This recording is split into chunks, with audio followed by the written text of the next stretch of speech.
we're seeing so both games they've been going for like the lesser picked maps. So Sidewinder first and then Headland second. Nice.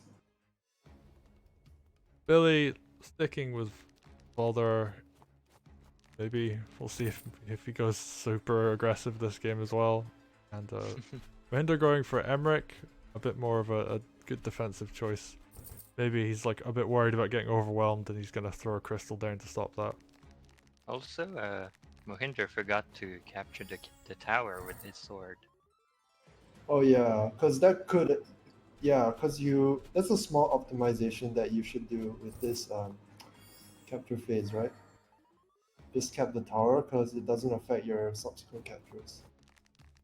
And we're seeing the wagon opening. Ooh, Yes. I love the wagon opening. I think it's really interesting and cool. It actually does a good job of punishing this this early capture that Billybones just did, because now you get free groove off of that village. And it sets up some nice. He goes for the balloon as well, and I love this combination because you get a mate, or not a mate, you get a thief, and that opens up so much mobility for the thief throughout the game. Billybones kind of responding with two of his own balloons. That'll be interesting. This will be a game of transports. Railroad Simulator 2020. I was thinking Oregon Trail. Settlers of Catan. Oh. Rise from So your we see the grave. first mage of the game on turn 6, which is like way later than is usual on Headland.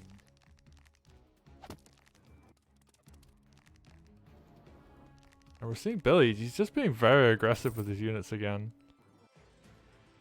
Well, it's kind of justified because at the moment, like, there's just nothing that can punish him really.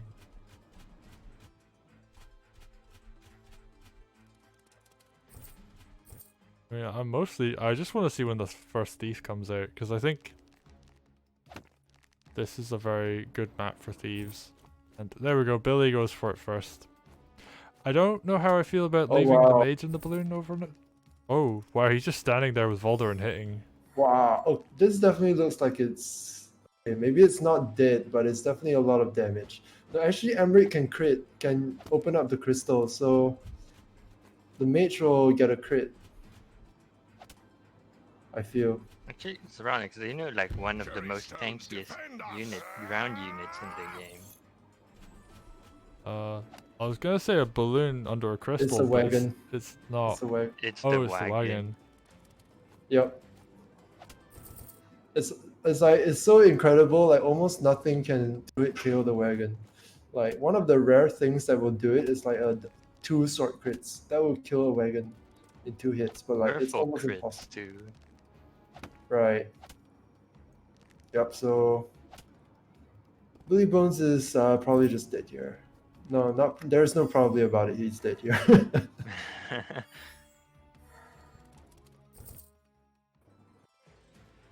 Just get surrounded by the wagon. But then that's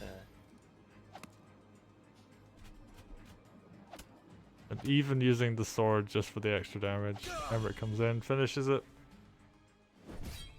Billybones!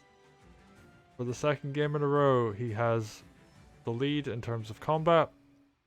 I think at Nikon lead as well, but dies to yes. I don't even know if it was that overextended, but well, I guess that last turn where he just stood and hit a spear was overextending. Right. And M0h1nder just takes advantage and goes for the punish. So, well played to M0h1nder.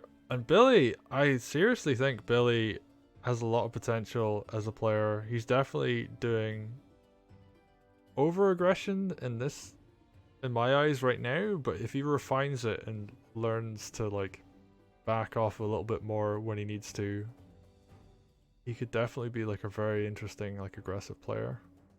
No, to be fair, like being aggressive is how I started out learning as well. Because when you're aggressive, you make more mistakes, but the mistakes are like you learn things from the mistakes. Like if you overextend one time, and you get killed for it, you know next time, oh, that was an overextension. I should play it a little bit more safe. Whereas if you didn't go for aggressive plays most of the time, you would just be playing passive all the time and you wouldn't know like when should I go for the attack. You wouldn't develop that judgment. So I think it's a good learning experience to be aggressive. Hmm. Well, I mean, I learned being more defensive, to be honest. Because, like, when you're being defensive, you know what you're looking for, and you can see your opponents making mistakes, and you can capitalize on that. And I feel it's more, I guess it's a more proactive way of playing, even when you don't know what to do. Interesting.